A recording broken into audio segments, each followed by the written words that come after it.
기도합니다. 하나님, 예수 그리스도는 어제나 오늘이나 영원토록 동일하십니다.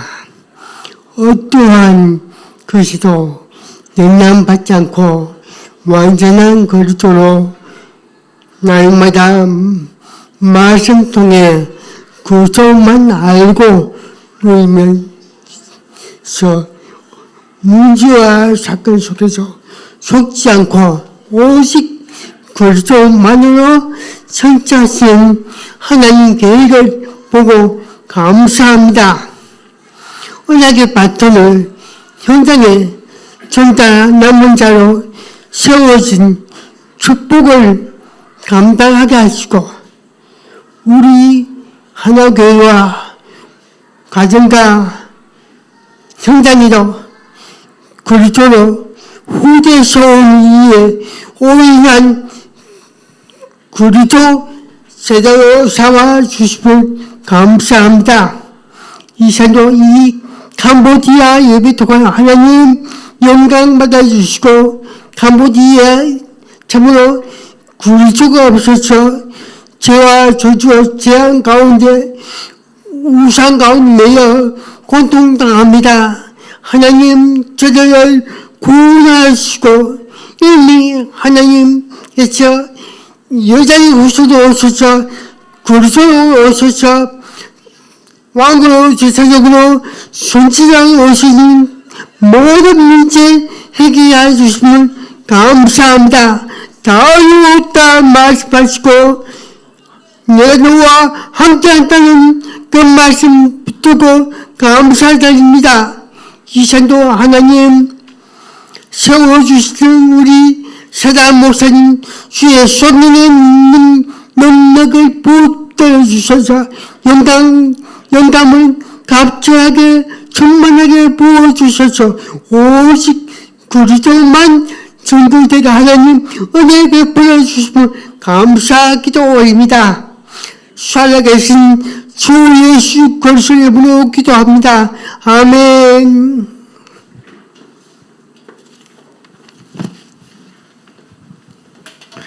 네, 하나님 말씀 마태복음 8장 보겠습니다.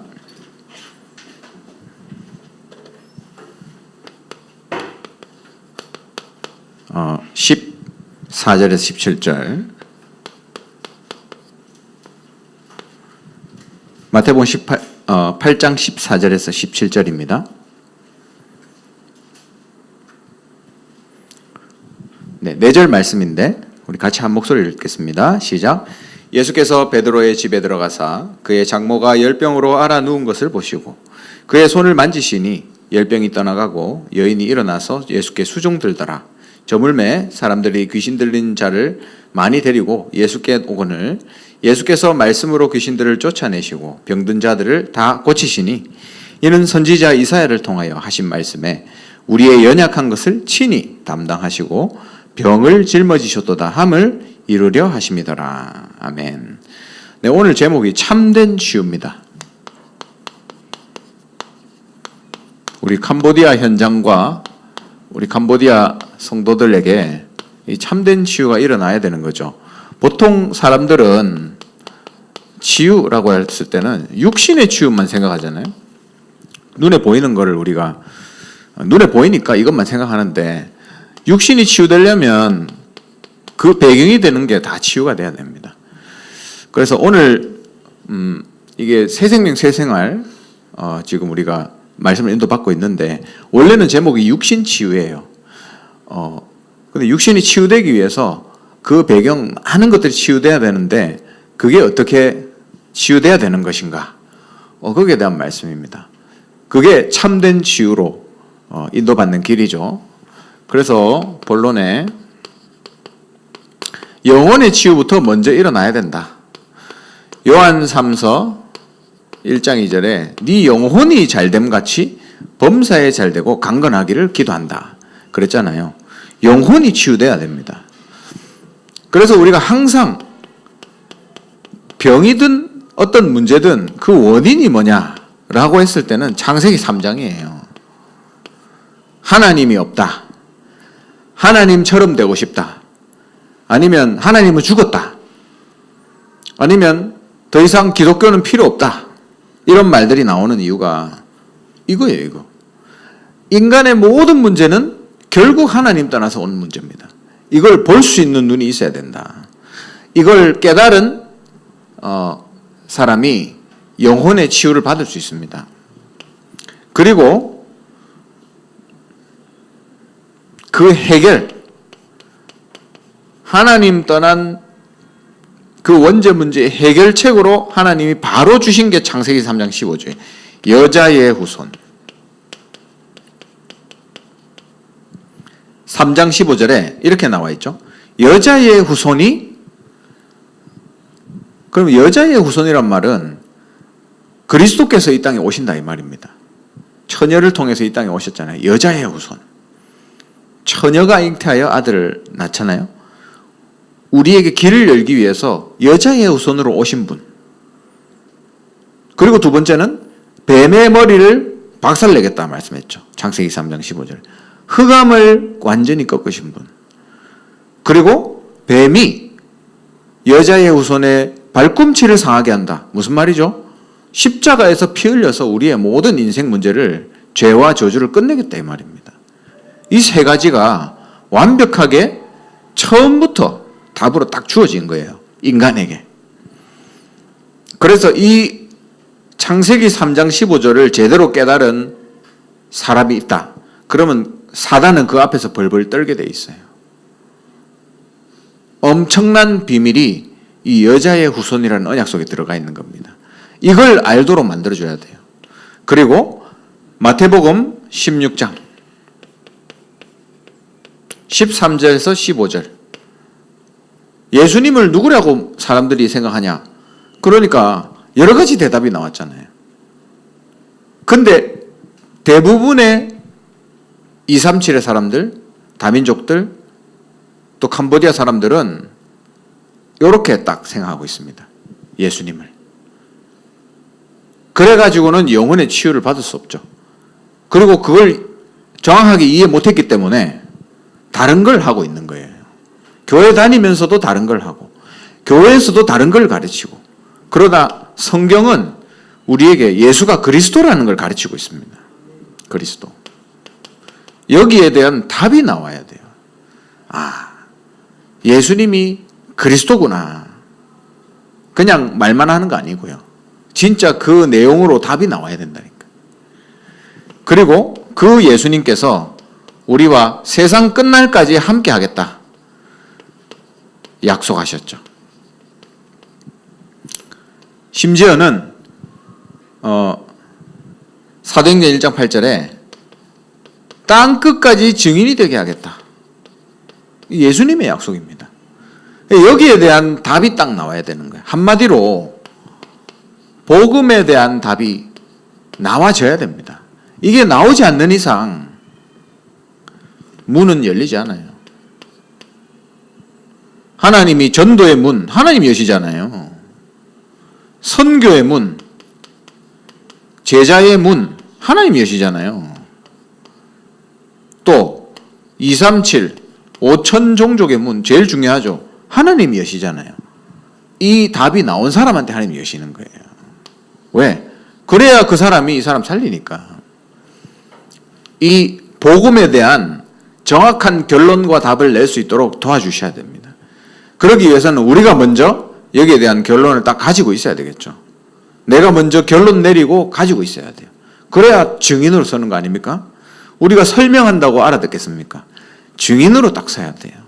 두 번째는 마음의 치유입니다. 마태복음 11장 28절에서 30절이죠. 뭐라고 이야기하셨습니까? 내게로 와서 쉬어라 했습니다. 그게 예수님의 메시지예요. 수고하고 무거운 짐진 너희는 나에게로 와라.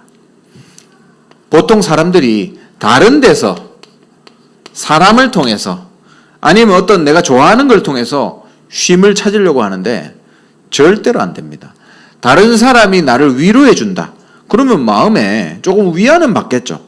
근데 진짜 치유는 안 돼요. 오히려 치유되는 걸 막습니다. 그래서 진짜 치유는 다른 데 있는 게 아니고 내게로 와라. 예수 그리스도께서 나에게로 와라. 그리스도 안에서 얻는 쉼. 이게 진짜 마음의 치유입니다. 두 번째, 상처 있잖아요. 빌립보서 4장 6절 7절. 문제든지 상처든지 어떤 것이든 성경에 보면 빌립보서 4장 6절에 모든 일에 뭐 하라고요? 기도하고 간구해라 했습니다. 모든 일에 기도하는 거예요. 그게 상처를 치유받는 방법입니다. 그러면 뭐 한다고요? 하나님의 평강이 그리스도 예수 안에서 너희의 마음, 생각을 지키신다 했어요. 모든 일에 하나님께 기도하는 겁니다. 염려하지 말고. 그래야 참 치유가 일어나는 거죠. 또 우리가 실패할 수도 있잖아요. 실패하면 굉장히 상처됩니다. 완전히 무너질 수도 있죠. 근데 그 마음의 짐, 그렇죠? 실패함과 동시에 내 마음의 짐이 있잖아요. 이 짐을 그리스도께 맡기는 거. 예수님께서 말씀하셨어요. 수고하고 무거운 짐을 진 자들아, 내게로 와라. 내가 너희를 쉬게 하리라 하면서 뭐라고 하셨냐면 나의 짐을 져라. 나의 멍에를 메라. 너희의 짐을 내려놓고 나의 짐을 져라 그랬거든요. 왜냐? 내 짐은 쉽고 가볍기 때문에. 이게 무슨 말일까요? 내가 가지고 있는 짐을 주님께 맡기고 모든 문제를 하나님께 맡기고 그게 바로 그리스도의 짐을 지는 거예요. 이게 영적 싸움입니다. 쉽지 않거든요. 내의 짐을 예수님께 드리는 거 이거 쉽지 않습니다. 그 영적 싸움을 우리가 해야 되는 거예요. 왜? 사단은 배경을 보면 어떻게든 사단은 우리 안으로 파고들려고 합니다. 마태복음 12장 43절에서 45절. 비고 소재된 줄 알고 막 파고드는 거예요. 들어와 가지고 우리를 완전히 장악해 버려요. 비어 있는 사람에게 들어온다. 그러면 비어 있는 게 뭘까요, 여러분? 우리의 마음속에 말씀이 없는 거예요. 말씀이 없으면 사단이 볼 때 빈집입니다. 샥 들어가 버리는 거죠. 여러분 100%입니다. 이거는 우리가 진짜 하나님의 말씀이 내 마음에 안 담겨 있다. 일주일 동안 여러분 살아보세요. 말씀이 마음에 안 담겨 있으면 100% 사단이 그걸 타고 싹 들어옵니다. 내 마음과 생각을 통해서. 그래서 마음과 생각을 지키신다 했잖아요. 여러분, 이 사단의 배경, 나를 어떻게든 속이려고 내 안으로, 내 마음 속으로 들어오려는 이 사단, 이것과 영적 싸움 해야 돼요. 그래야 마음의 치유를 받을 수 있습니다. 24 해라 그래서 24 기도의 불을 끄지 마라. 다섯 번째, 마음의 치유를 받는 아주 중요한 길이 하나 있습니다. 데살로니가전서 5장 16절에서 18절. 항상 기뻐하라. 쉬지 말고 기도하라. 그러고 뭐라고요? 범사에 감사하라 했죠. 사단은 감사하면 들어올 수가 없습니다. 문제 앞에서도 감사, 응답 와도 감사. 우리는 문제 오면 낙심하고 응답 오면 착각하잖아요. 근데 문제가 와도 감사, 응답이 와도 감사. 하나님께 모든 것 영광. 이러면 사단이 들어올 틈이 없습니다, 여러분. 그게 마음의 치유받는 길이다. 그러면서 세 번째, 환경을 치유해 줘야 돼요. 237의 사람들, 캄보디아 사람들은 전부 우상 배경입니다. 그 가문 자체가 계속 우상 숭배할 수밖에 없는 그런 환경에 있는데 치유가 안 되잖아요. 사단이 계속 역사하니까.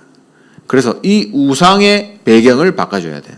그래서 전도자들이 가서 집에 막 부적 다 떼내고 항아리 깨뜨리고 하잖아요. 그죠? 그 환경을 바꿔주는 겁니다. 달마도 떼내고, 그쵸?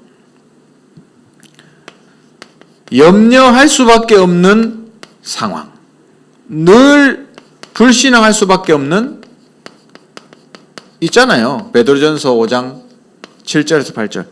염려를 다 맡기라 했는데 염려할 수밖에 없는 환경에 딱 들어가니까 그러면 그 사람 갱신시켜줘야 됩니다. 맨날 술 마시는데 염려할 수밖에 없잖아요. 계속 문제 터지잖아요. 술 마시고. 그렇죠? 늘 돈에 매일 수밖에 없는 패턴이 잡혀 있으면 그걸 치유해 줘야 됩니다. 환경.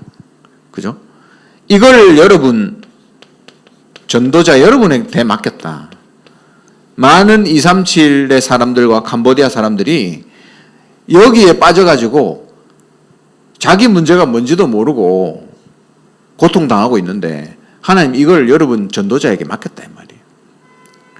그래서 이 치유의 증인이 되고 여러분이 심부름해 줘야 돼요. 내가 먼저 이 치유의 증인이 되고 심부름해라.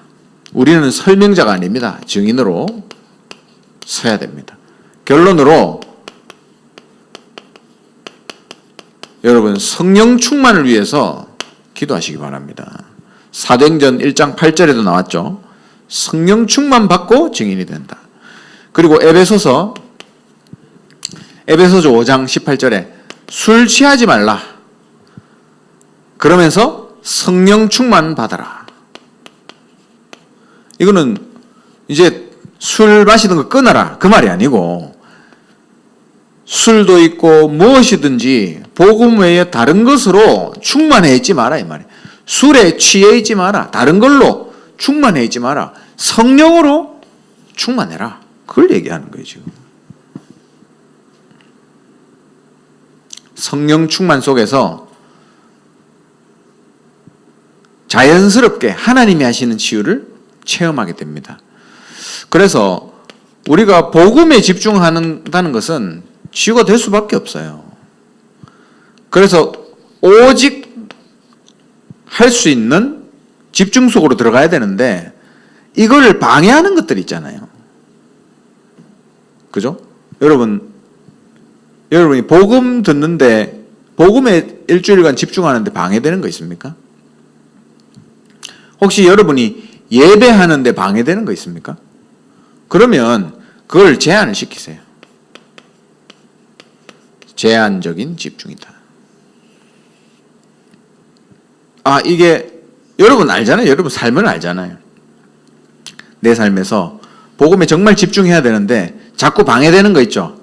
그걸 기간 정해놓고 싹 없애뿌는 거죠. 쉽지 않습니다. 그러나 제한시키는 거예요. 그래야 오직이 될 거 아닙니까? 그 제한 안 하는 이상 오직이 안 돼요. 그러니까 심지어 불교에서는 2년 동안 방에 넣어버리고 자물쇠 채워버린다니까. 제한시키는 거예요, 스스로. 그래서 여러분 자신을 제한시켜 보세요. 그 목적은 복음에 집중하기 위해서. 이번 한 주간 여러분 한번 도전해 보세요. 저는 저희 훈련생들하고 지난주에 이 집중을 했거든요. 많은 생각을 하게 됐습니다. 이렇게 집중하지 못하게 하는 것들이 많구나. 진짜 여러분이 오직 할 수 있다면 당연히 유일성, 재창조 나오게 되어 있습니다. 우리는 다 가지고 있어요. 할 수 있는 거 싹 다 가지고 있습니다. 복음이 전부니까. 우리는 계속 복음을 듣다 보니까 이게 대단하지 않은 것 같고 그냥 맨날 했던 얘기 같고 이렇게 느껴지잖아요. 근데 여러분 진짜 복음을 얘기하는 데가 해주는 데가 잘 없어요. 자선을 얘기하고 착한 일을 계속 얘기하고 그 좋은 거잖아요. 불신자들이 볼 때 그게 맞습니다. 이건 틀린 거예요. 어떻게 보면 불신자한테는. 그러니까 그런 식으로 흐름이 그렇게 간다니까요. 근데 그걸로는 사람을 위로는 할 수 있지만 치유할 수는 없습니다. 그죠? 오직 복음으로만 치유될 수 있다. 그래서 여러분 진짜 여러분이 가지고 있는 복음 세계 복음화하고도 남습니다. 오직 해보세요. 오직. 제안해보세요, 제안. 여러분 제안 못하게 만드는 거 있죠? 이번 주에 한번 도전해보시라요. 그래서 증인으로 참된 치유를 현장에서 응답받는 축복 있기 바랍니다. 기도하겠습니다. 하나님 감사합니다. 이번 한 주간 참된 치유가 우리 안에서 일어날 수 있도록 성령께서 인도하여 주시옵소서. 주님께 예물 드립니다. 세계복음화하고 캄보디아의 후대 키우며 제자 키우고도 남는 빛의 경제를 허락하시고 우리 복음 가진 산업인들의 산업을 하나님이 지키시고 은혜 내려 주시옵소서. 예수 그리스도의 크신 은혜와 하나님의 영원하신 사랑과 성령의 역사하심이 참된 치유의 증인으로 서서 많은 사람들을 치유하며 237, 5천 종족을 치유하기 원하는 이 자리에 앉은 모든 하나님의 사람들, 흩어진 제자들 위해 지금부터 영원토록 항상 함께 있을지어다. 아멘. 감사합니다. 예배를 마치겠습니다.